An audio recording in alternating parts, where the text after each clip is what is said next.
Creatinine is rising, isn't it? Maybe because you have already said like there is no hematuria, so why we need cystoscopy? And cystoscopy is to visualize the lower urinary tract in patient with hematuria. Okay. This patient has lower urinary. This patient has lower urinary tract symptoms, urinary frequency, urgency, nocturia, uh, weak urinary stream, with smooth enlarged prostate on examination. With the smooth enlarged prostate on examination, consistent with BPH. Initial evaluation of patients with lower urinary tract symptoms should include a urine analysis to exclude an infection and hematuria, serum, prostate-specific antigen (PSA) to assess risk for prostate cancer. A serum creatinine test is not required in the routine evaluation of uncomplicated BPH. However, it is recommended by some panels associated expert panels, especially for patients with more significant symptoms or additional risk factor, hypertension, diabetes, or CKD. This patient has evidence of AKI as indicated by an interval rise of serum creatinine. Creatinine is not generally elevated in unilateral obstruction ureteral calculus, but can be evaluated in bilateral obstruction, such as in this patient with severe bladder outlet obstruction due to BPH, patient with acutely elevated acutely elevated creatinine require imaging, preferably renal ultrasound to assess for hydronephrosis and exclude other causes of obstruction. Placement of urinary catheter in patients with hydronephrosis can provide a quick relief of obstruction. Okay.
A mildly enlarged, non-tender prostate is palpated.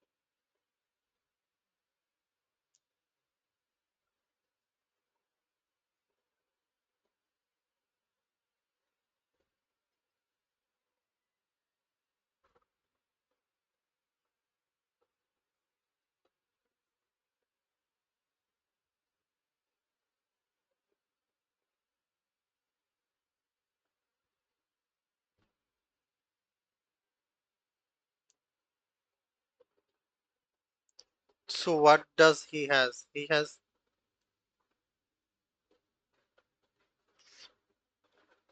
so it is urinary retention. Okay,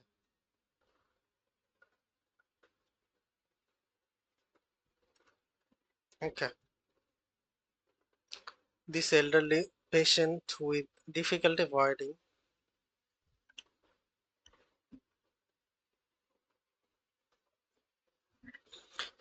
this elderly patient with difficulty voiding and has lower abdominal mass, difficulty voiding and lower abdominal mass, likely presenting of overfilled bladder and has acute urinary retention due to an adverse effect of diphenhydramine, first generation antihistamine, diphenhydramine, chlorpheniramine, hydroxyzine, also has anticholinergic effect, which can manifest as dryness of eyes, dryness of oral mucosa, respiratory passages, and urinary retention. Urinary retention caused by anticholinergic agent. Urinary retention caused by anticholinergic agent result from impaired detrusor muscle contraction to a lesser extent and impaired internal sphincter relaxation, both of which are controlled by parasympathetic input from the pelvic splanchnic nerve. Elderly men who are likely to have some degrees of underlying urinary obstruction uh, benign benign prostatic hyperplasia are at increased risk of developing urinary retention due to anticholinergic agent. Okay, extensive compression of the urethra. Extensive compression of the urethra commonly occurs in older men due to BPH. In older men due to BPH, common symptoms include urinary urgency, difficulty with initiating and maintaining urinary stream, feeling of incomplete bladder emptying. This patient likely has some component of BPH related obstruction. However, he has not been having difficulty voiding until taking diphenhydramine. Okay.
bladder cancer.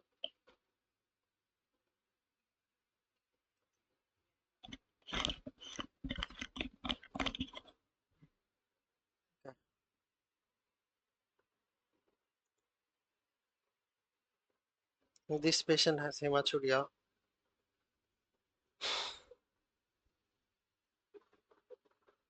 which is defined as 3 or more than 3 RBC on high power field. 3 or more than 3 high power, 3 or more than 3 RBC on high power field on urine analysis because hematuria is caused by a variety of benign and malignant condition. Because hematuria is caused by a variety of benign and malignant condition, additional testing, abdominal CT scan is often required for differentiation of the underlying etiology. However, urine analysis finding the presence or absence of pain during urination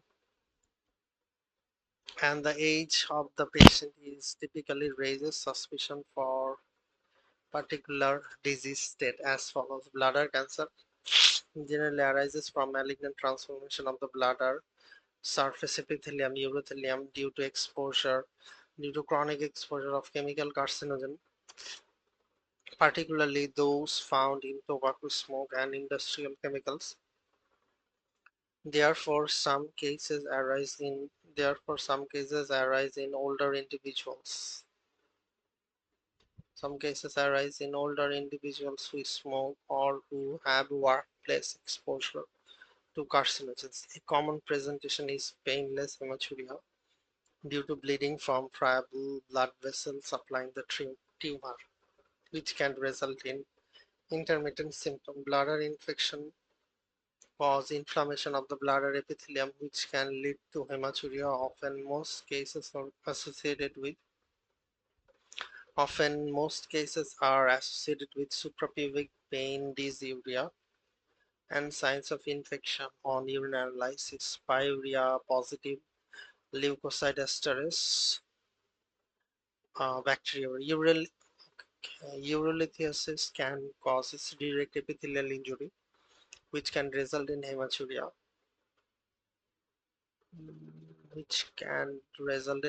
However, most cases are associated with pain, and crystals are sometimes seen on urine analysis. And glomerulonephritis increases the permeability of the glomerulus, which allows the RBC to pass into the urinary tract from circulating system.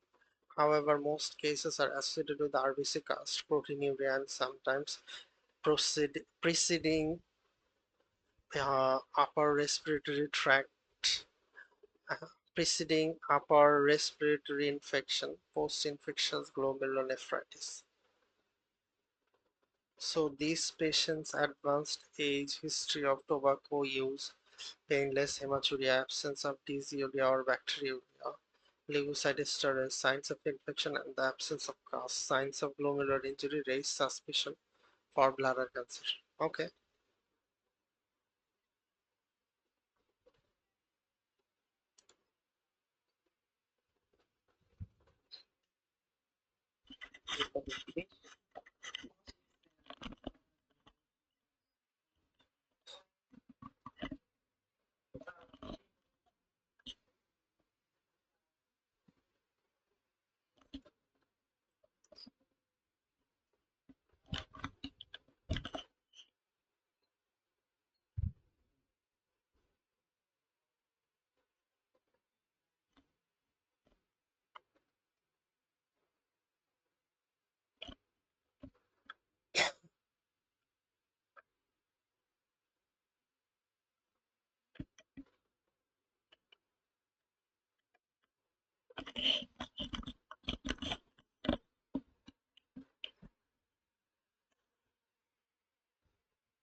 It is respiratory alkalosis, isn't it?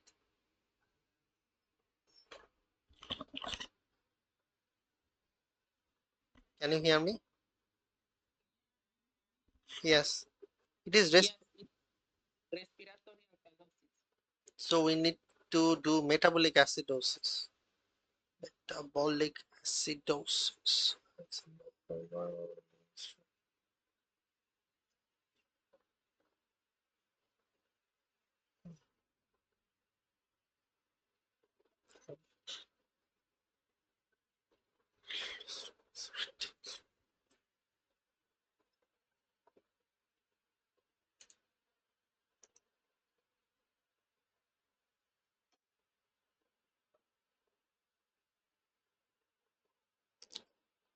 Okay, while being mechanically ventilated in this patient is vulnerable to forced hyper or hypoventilation. Ventilation is defined as tidal volume multiplied by respiratory rate. Hyperventilation caused by increased tidal volume and respiratory rate resulting in excess carbon dioxide losses and respiratory alkalosis, while hypoventilation caused by decreased tidal volume or respiratory rate results in carbon dioxide retention and respiratory acidosis. This patient described as respiratory alkalosis evidenced by arterial pH and his decreased PaCO2. His serum bicarbonate level is decreased due his serum bicarbonate level is decreased due to attempted renal compensation for the respiratory alkalosis. Specifically, the kidneys retain increased amount of specifically the kidneys retain increased amount of hydrogen protons and excrete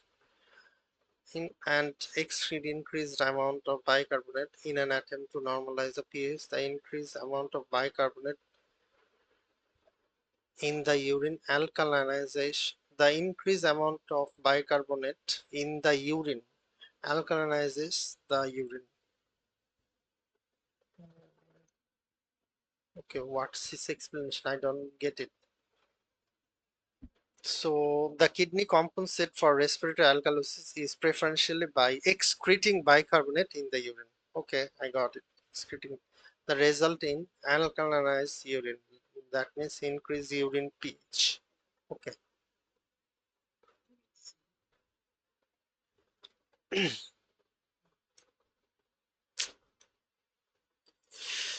Increased serum aldosterone.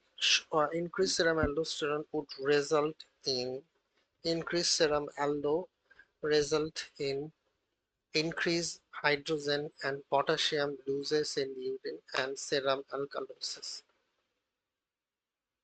Contraction alkalosis occurs in states of intracellular volume contraction where increased levels of aldosterone function to restore intravascular volume but also cause increased urinary proton loss.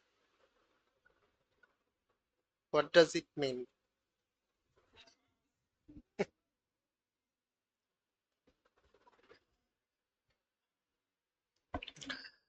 I got the answer, like I got the answer. This patient has respiratory alkalosis, so we need to do for correcting the respiratory alkalosis, we need to excrete the bicarbonate.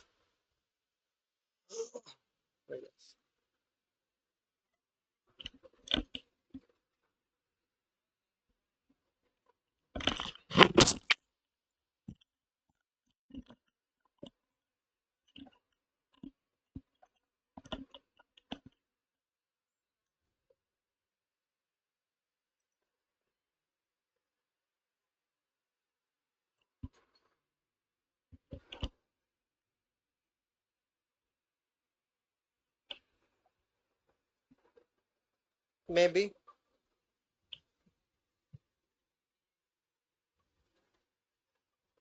metabolic.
Okay, it's stress urinary incontinence. This patient loss of urine with increased intra-abdominal pressure, lifting, coughing, laughing is due to stress urinary incontinence. The bladder and the urethra are normally maintained in the appropriate anatomic position by pelvic floor muscles. Patients often Patients develop stress urinary incontinence from the pelvic floor muscle weakness due to chronic pressure or this injury to this muscle. This often occurs in multiparous women with multiple vaginal deliveries, particularly those complicated by fetal macrosomia. Chronic pelvic floor weakness can create urethral hypermobility, in which the urethra moves improperly and is unable to fully compress against the anterovaginal wall during times of increased intra-abdominal pressure. Valsalva. Therefore, the first episode of stress urinary incontinence is pelvic floor muscle exercise, Kegel exercise, which strengthens and stabilizes the pelvic musculature. The strengthened pelvic musculature provides a base of urethral compression and suppressed bladder contraction, improving incontinence. A continence pressure may be used in conjunction with Kegel exercise, and a mid-urethral sling procedure may be performed for those who desire surgical management and do not respond to conservative therapy. Okay, yes. Stress urinary incontinence, urethral hypermobility, intrinsic sphincter intrinsic sphincter deficiency. There is leakage with valsalva maneuver, coughing, sneezing, laughing, or intercourse. Pregnancy, obesity, chronic high impact exercise. Treatment is pelvic floor muscle exercise. Lifestyle modification, weight loss, continence pressure, and mid urethral sling procedure. Okay.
Okay.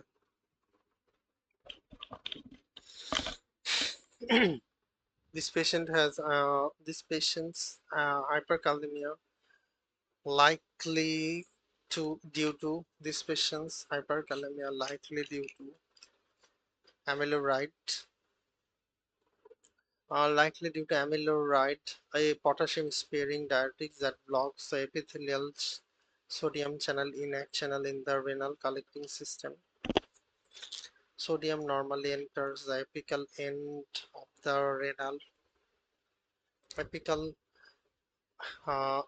of the principal cell in the renal collecting system through the INAC and is subsequently pumped out the basolateral end through the 3 sodium 2 potassium ATPs.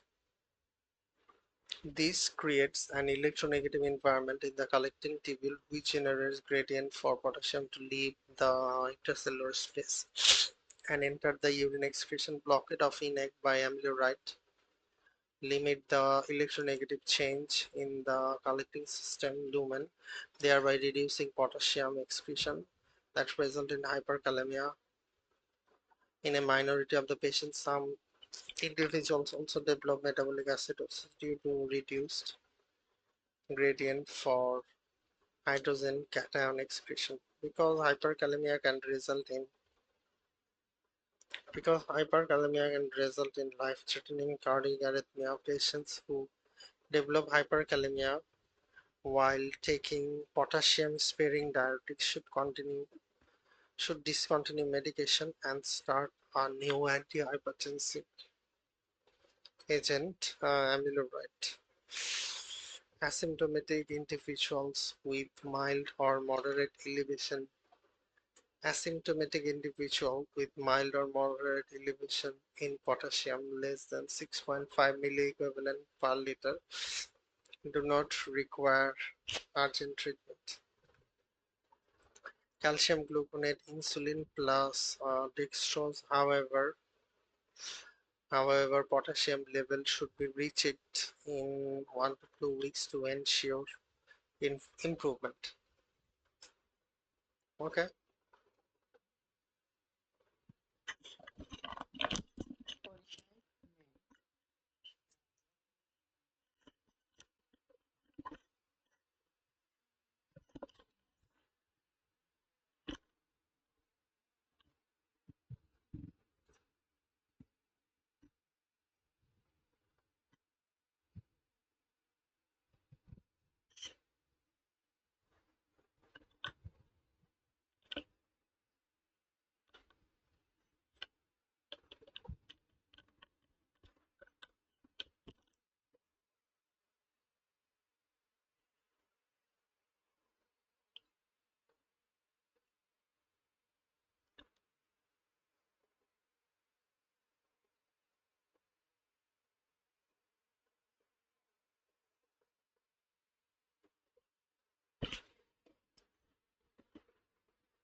Okay. This patient has evidence of pelvic fracture, adducted and internally rotated right lower extremity perineal bruising accompanied by blood at the urethral meatus and a high-riding prostate. On digital rectal examination, the presentation is most concerning for posterior urethral injury and should prompt retrograde urethrophy because of the length and positioning of the male urethra. Men with pelvic fracture are at significant risk of posterior urethral injury. Abrupt upward shifting of the bladder and prostate can lead to urethral tearing, most commonly at the bulbomembranous junction transition Pulvomembranous junction transition point between anterior and the posterior urethra.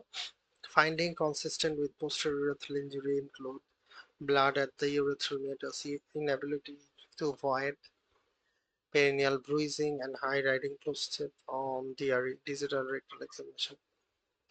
Patient with suspected urethral injury, retrograde urethrophy should be performed. These diagnostic tests involves X-ray. These diagnostic tests involves X-ray of the urethral tract following injection of radiopaque contrast through the urethral meatus. Extravasation of contrast from the urethra is diagnostic of urethral injury. Urethrography should precede any attempts at urethral vascularization because it can worsen the injury, potentially converting a partial tear into a complete urethral laceration. Okay.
Is it uh, rhabdomyolysis due to seizure?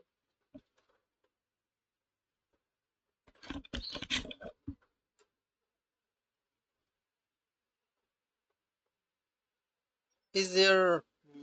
I'm not finding any clue. And red blood cell is 0 to 1, no hematuria.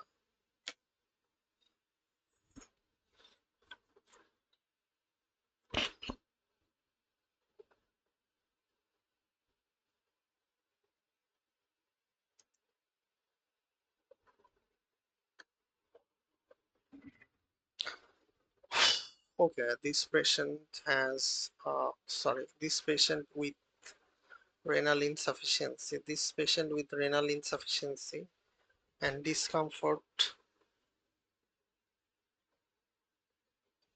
This patient with renal insufficiency and discordant blood finding. Okay, what I am saying. Discordant blood findings on urine testing, positive blood on urine analysis with negative red blood cell on urine microscopy following recent tonic-clonic seizure likely has rhabdomyolysis. Rhabdomyolysis often involves large scale of skeletal muscle necrosis that can result in crush injury, ischemia, direct toxicity. It can cause seizure, overexertion, overexertion from intense and prolonged muscle contraction. A key component of rhabdomyolysis is the release of myoglobin, a skeletal muscle oxygen storage protein that contains heme pigment into the bloodstream. In the kidneys, myoglobin is degraded and release heme into the renal tubule. This can cause renal tubular obstruction and tubular epithelial cell injury result in acute tubular necrosis. Postpartum, sorry, post potassium and phosphorus are Potassium and phosphorus are released from the lyse cell, causing hyperkalemia and hyperphosphatemia. This discordance between urinalysis and urine microscopy. Discordance between urinalysis and urine microscopy blood findings is useful in recognizing rhabdomyolysis. The blood component of urinalysis detects heme rather than the actual RBC. Therefore, myoglobin due to rhabdomyolysis leads to positive blood on urine analysis due to presence of heme from myoglobin degradation in the absence of RBC on urine microscopy. By contrast, true hematuria leads to positive blood on urine analysis and the presence of RBC on urine microscopy. Okay, yes. Acute interstitial nephritis involves renal inflammation, typically evidenced by positive leukocytosterase on urine analysis and elevated WBC with WBC cast on urine microscopy. These patients' urine WBC are within normal limit. And what? Yes, both urinary tract obstruction and renal artery stenosis can cause renal insufficiency. However, rhabdomyolysis is much more likely in this patient. Rhabdomyolysis is much more likely in this patient. He's given recent seizure and discordant blood finding on urine testing. Okay.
Is it water?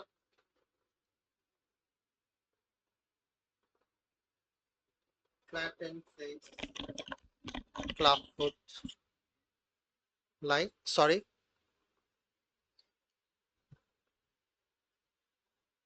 Yes, oligohydramnios.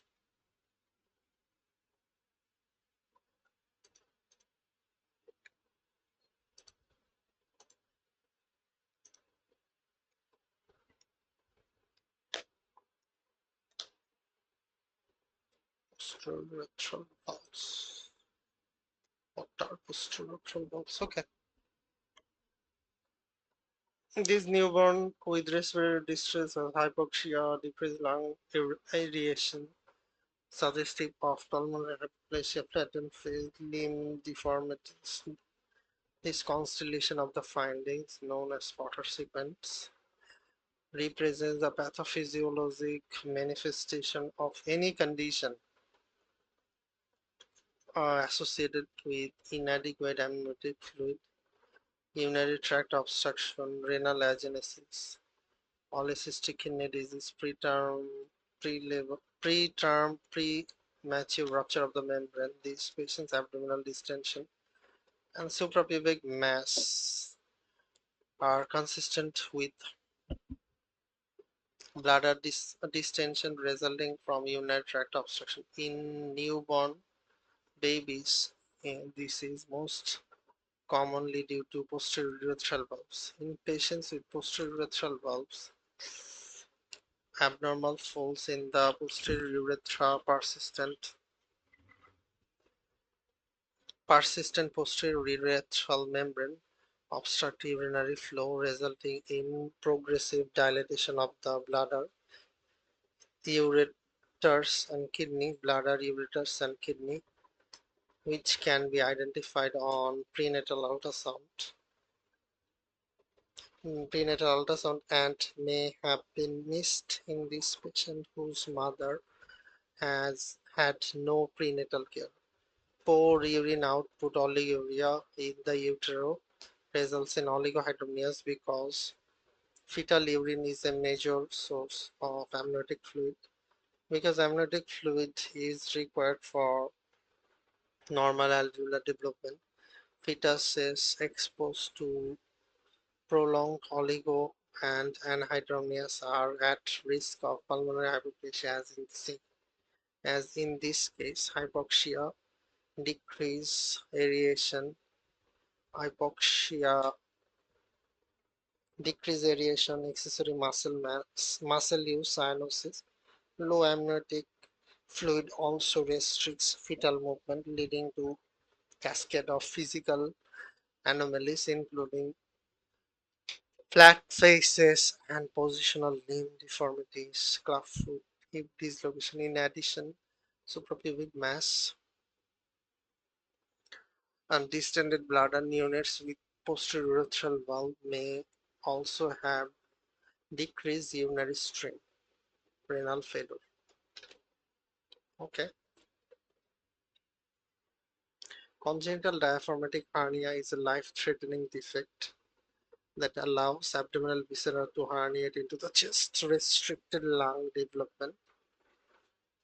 The abdomen appears scaphoid, barrel-shaped due to presence of abdominal contents is seen, not an abdominal mass. Although some cases of CDH are associated with other anomalies, flat faces and clubfoot are more consistent with fetal constraint due to Potter sequence.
Sorry.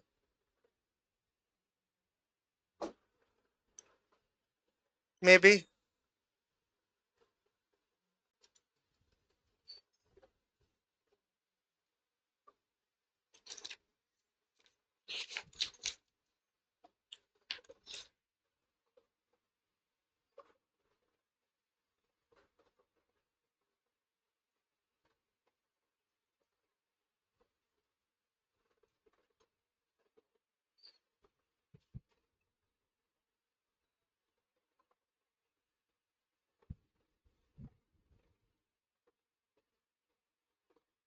You are on the track. It's hepatorenal syndrome. But in hepatorenal syndrome, look at the chart. Okay, you don't like the charts. Okay, we read the explanation there.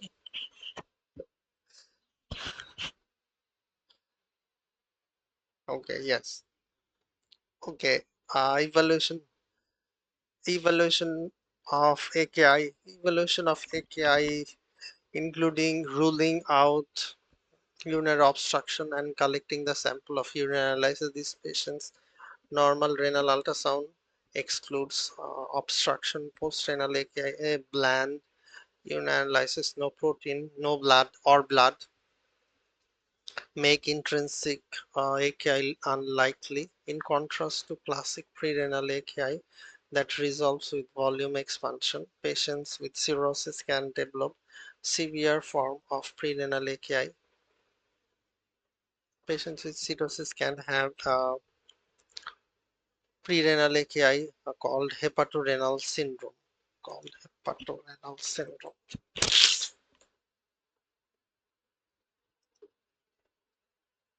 Hepatorenal syndrome is driven by neurohumoral cascade. Hepatorenal syndrome is driven by neurohumoral cascade involving splanchnic vasodilation that shunts blood away from the kidneys, which results in um, hyperactivity,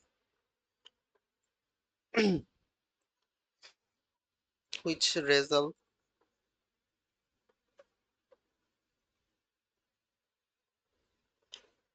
where I am. Hepatorenal syndrome is driven by neurohumoral cascade involving the splanchnic vasodilation that shunts blood away from the kidneys, which results in severe hyperactivity of the renin-angiotensin-aldosterone system. This leads to extreme sodium reabsorption, which causes ascites that can become diuretic resistant, as in this patient. RAS hyperactivity also causes profound renal vasoconstriction. This leads to rapidly progressive, often oliguric AKI. Due to remarkable renal sodium avidity in HRS, hyperrenal syndrome, a very low urine sodium, less than 10 milliequivalent per liter or less than 20 milliequivalent, is a classic renal AKI. In is a helpful diagnostic clue. So very low urine sodium is a classic prerenal AKI, is a helpful in diagnostic clue. A lack of improvement with volume expansion like intravenous albumin helps to diagnose, confirm the diagnosis, since the underlying cause is altered splanchnic and renal blood flow. Okay, you read the box, I listen. I go.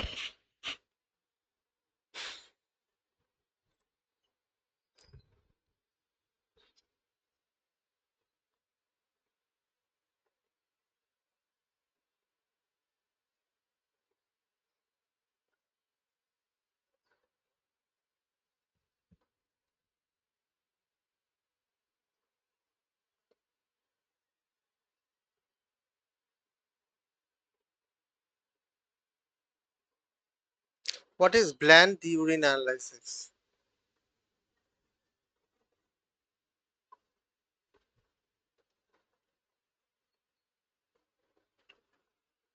Okay,